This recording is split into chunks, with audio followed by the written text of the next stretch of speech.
Ohayo gozaimasu! Konnichiwa minasan! Princess Serah desu! Oh, marunong po ako mag-Japanese. disgrace, Kunti lang. Ang gagawin po natin ngayon ay ang trending na baked sushi!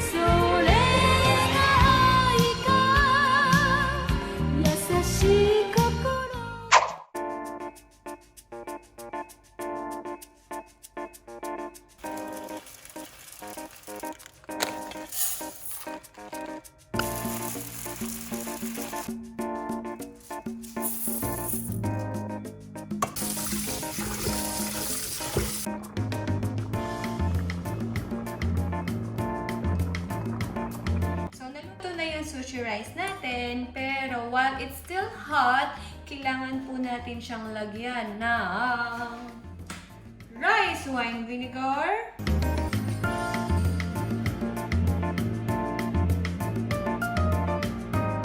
ng ating magic salt, at ng white sugar. Usok-usok pa siya.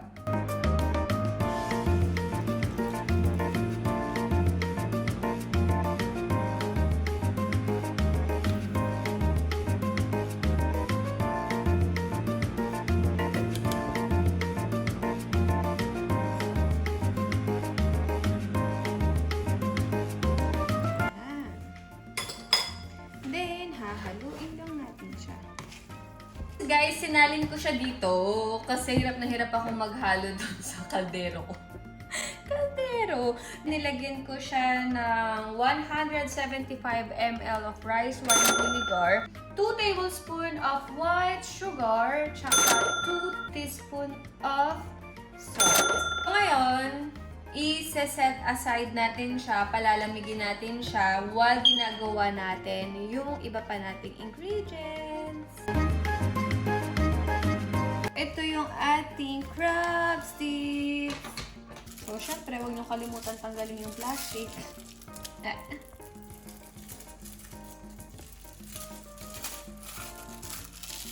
Syempre, maghugas muna tayo ng kamay. Bakit kaya isa yung tono ko? Kamay! Crab sticks!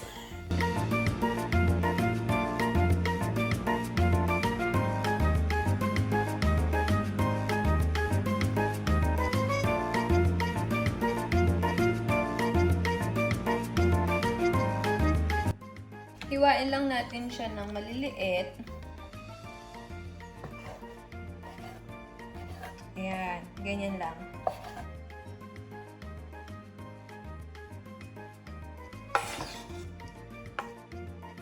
Ngayon, yung gagawin naman natin is yung pinaka-palaman na ng ating sushi rice. Palaman sandwich.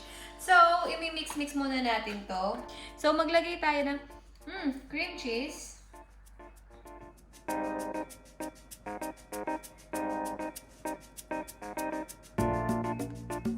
So, yan. Malambot naman siya. Tapos, maglagay din tayo ng mayo.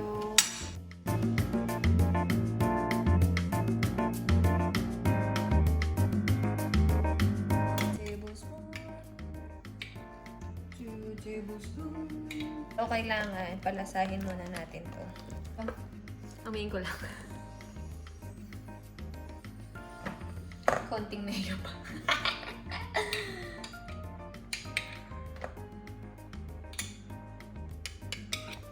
Ganun talaga. Tansyahan lang tayo, guys.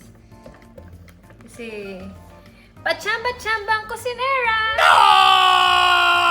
Lagyan pa natin ng konting cream cheese. Masarap kasi yung madaming cream cheese.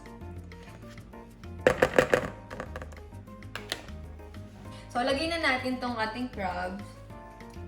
So, crab, dahan-dahan lang ang paghalo. Para hindi siya magdurog-durog. So, umiwalay pa. So, lagyan natin. Siyempre, tansyahin muna natin. Kung ilalagay pa natin sila lahat.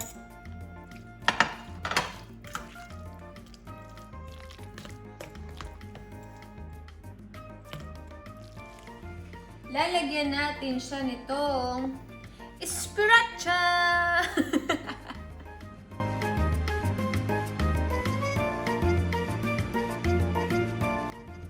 May cover pa ba siya sa loob?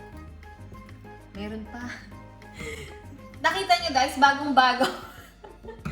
So, kami dito sa bahay, gusto namin yung maanghang. So, maglagay kami ng konti. So, lalagyan lang natin siya ng konti lang. Para lang medyo siya. Magkaroon ng ibang lasa. Sa mga gustong magkaroon siya ng anghang, maglagay kayo ng ganun. Pero yung mga ayaw naman, okay lang din naman na wala. Sarap. So guys, ngayon gagawa tayo ng fried egg. Scrambled egg. Fried egg, scrambled egg.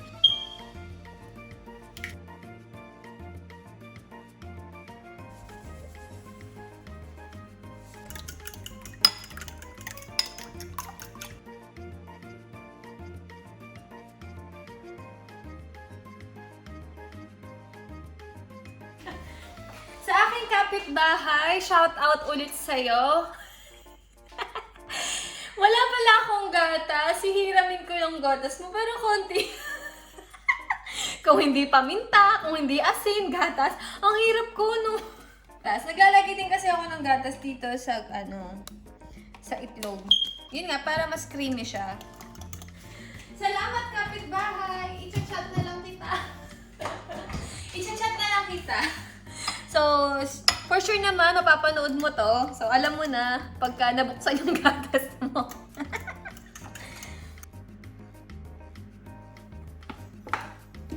So, pretuhin na natin ang iting itlog. Ooh! Uy!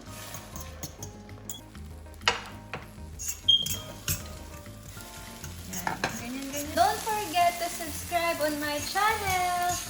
Just search Princess Serah, tapos click nyo lang po yung subscribe button para lagi po kayong nanonotify pagka po may bago akong video.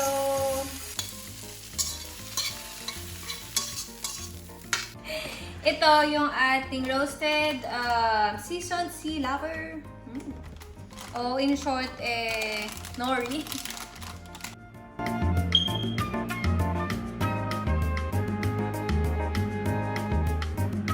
Sarap.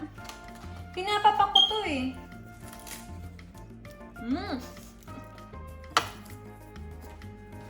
Naghugas po ako ng kamay. Don't worry guys. Hay nga po pala sa aking mga magulang. Ito na po ang inyong pinalaking anak. Literal na malaki na po siya. Dati guys, lagi pa akong pinapagalitan ng mami ko. Lagi nang sinasabi, pumarito ka nga! Manood ka ng pagluluto para magluto ka. Para pag nag-asawa ka naman, pagluto mo yung asawa mo. Ang sagot ko, hindi naman ako mag-aasawa kasi mahirap naman. Lagay natin yung rice.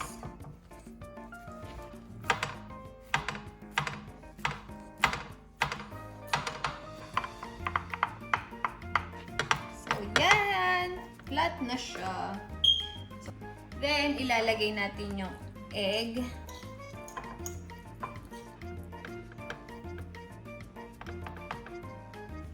Then, lagay na natin itong ating crabs. Lagay natin, kalat lang natin. Asan yung isa kong tinidor?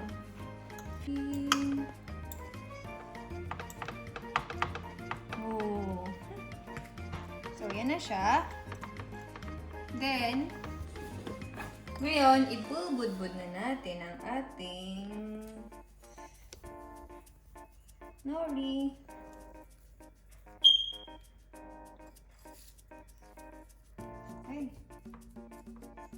Okay, so alright. At ang ating final touch is ang ating Japanese mayo. Oh, ha? Ganyan lang siya. Ha? Siyempre, lagyan natin yung mga putol. Tsaka dito. Tsaka dito. So, ngayon, bibake na natin siya for 10 minutes in 200 degrees Celsius. Be careful, guys. Woo! Woo! There you go. Usad natin siya konti.